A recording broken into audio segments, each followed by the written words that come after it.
Hello everyone. My name is CA Gitika Srivastava and I'm an executive partner with Tattvam Advisors. Today in this video, I'm going to take you through the recent Supreme Court decision on classification of relays. We are going to cover the following topics in this video: basic principles of classification, relevant rules of interpretation, factual background of the case, issue in dispute, contentions raised by the parties, ratio of the decision, impact of the decision on the industry, and Tattwam's comment relating to the same. Basic principles of classification. Classification means arrangement according to class or types. This is a unique phenomenon used in indirect taxation to classify the goods or services under various headings and then further apply the applicable rates and rate of taxes and duties on them. These goods are found in tariff. Tariff is basically a rate schedule which is used to determine the taxability and the rate of tax on the goods.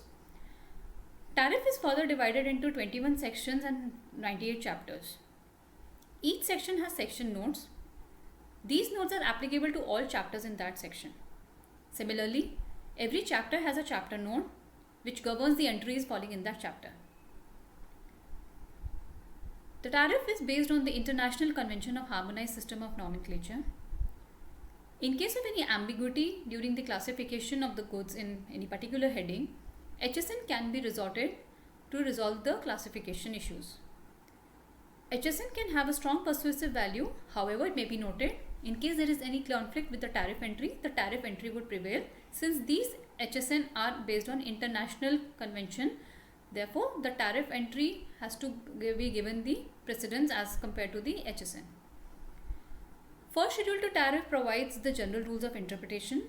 These rules help us in classifying the goods according to their respective headings. Similar GRIs are provided in the HSN explanatory notes as well. General rules of interpretation.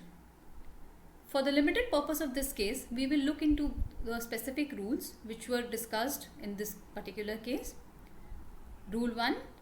Classification shall be determined according to the terms of headings and any relative section or chapter notes. Rule 2 governs the classification of goods which are of incomplete or unfinished nature and the goods which are mixture or combination of with the other materials. Rule 3 applies when a good is classifiable under one or two or more headings. As per Rule 3A, the more specific description should prevail over general description. Rule 3B determines the classification based on the essentiality character tax. And Rule 3C applies when the previous rules cannot be applied. Then according to this rule, the classification has to be done in the heading which occurs last in numerical order. Coming to the facts of this case. The appellant was a company engaged in manufacture of electrically operated switches known as relay. These relays were used as part of railway signalling system. Under the erstwhile central excise tariff, normal electric relay fall under tariff item number 8536 and the railways and railway signalling equipment and their parts fall under tariff heading 8608. Until February 1993, since the effective rate of excise duty on both the headings was same, there was no dispute raised by the department in this regard.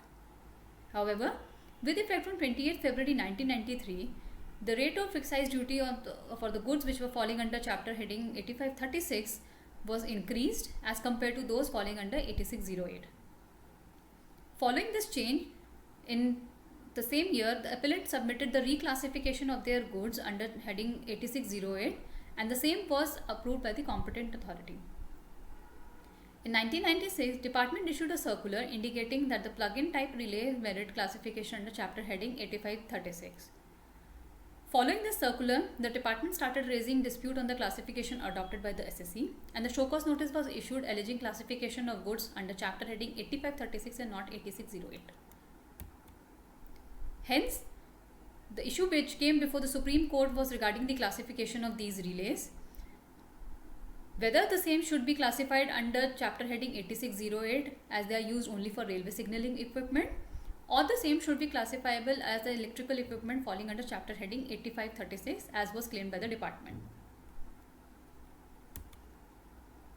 Let us look into the competing entries relating to this case. Section 16 covers goods falling under chapter 85. in the nature of electrical machinery and equipment and parts thereof. This chapter heading specifically covers relays under tariff item 8536. Section 17, which covers goods of the chapter 86 in the nature of railway and tramway locomotives and traffic signaling equipment, etc. Under this chapter heading 8608 covers mechanical and including electromechanical signal equipment and their parts. Alongside, we should also read the section notes for this section. Note 2 of the section 17 says that expression parts and accessories do not apply to the articles of electrical machinery or equipment falling under chapter 85, whether or not they are identifiable as for the goods of this section. Note 3, it says that for references in chapter 86 to 88 to parts or accessories do not apply to parts or accessories which are not suitable for use solely or principally with the articles of those chapters. Based on these chapter notes, the SSC contended that the relay is essentially part of the railway signaling equipment, and therefore it merits the classification under chapter heading 8608 as parts of these equipments. They contended that the relays manufactured by them are used solely as part of railway signaling equipment, and hence they qualified for the suitability test laid down under section note 3. On the contrary, the department argued that these goods are falling under chapter 85, and since they are specifically excluded by virtue of note 2F, the same should not qualify for chapter 86.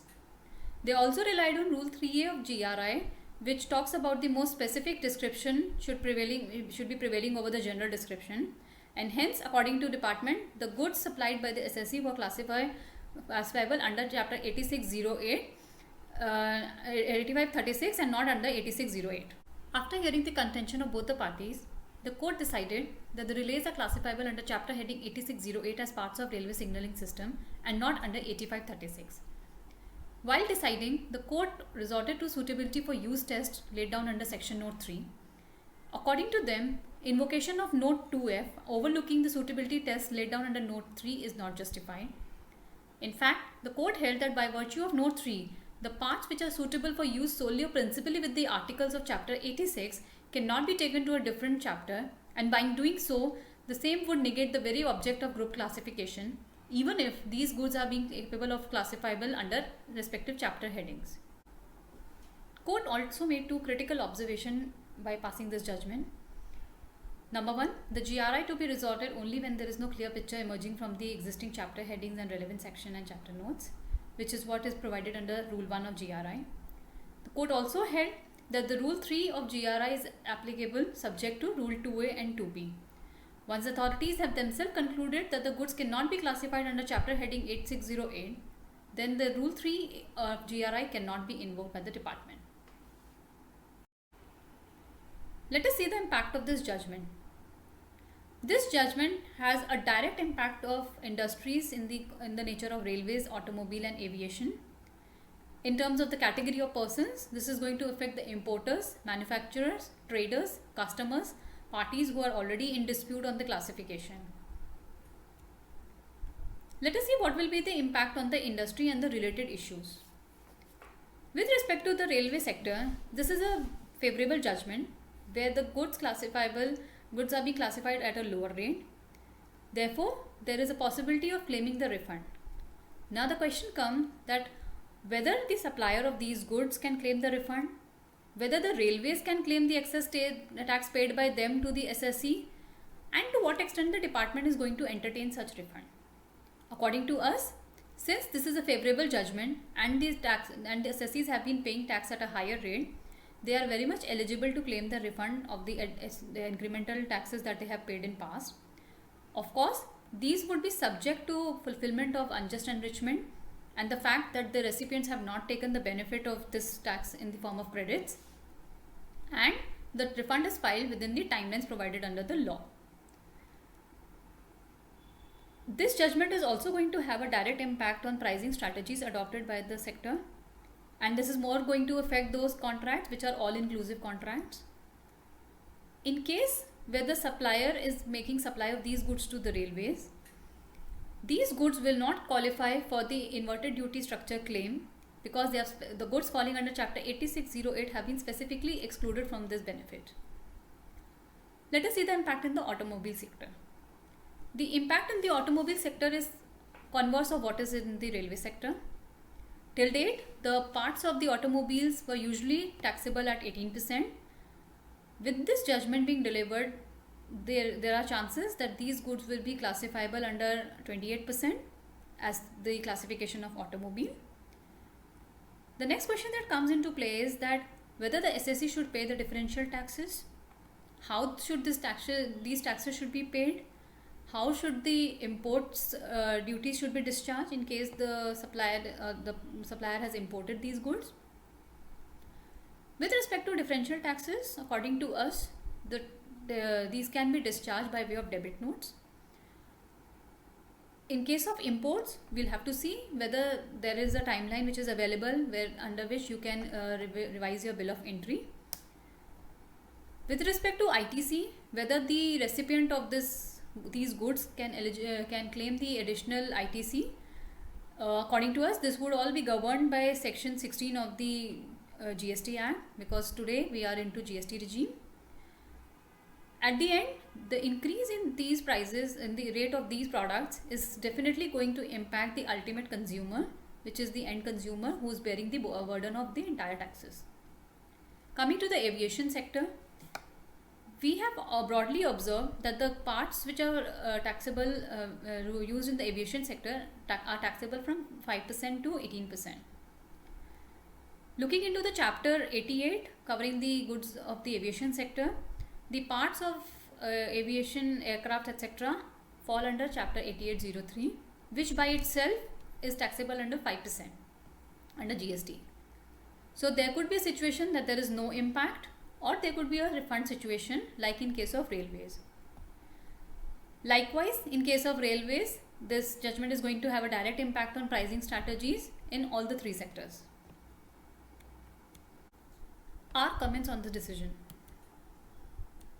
In our view, this decision has deviated from the correct position of law by heavily relying on the suitability test laid down under Section Note 3 and ignoring the exclusions under Section Note 2, making it redundant. The impact of this judgment can be seen across the tariff on the other chapter notes and section notes as well. This is also going to affect the fate of existing litigation and may also invite more litigation from the department in the light of the decision.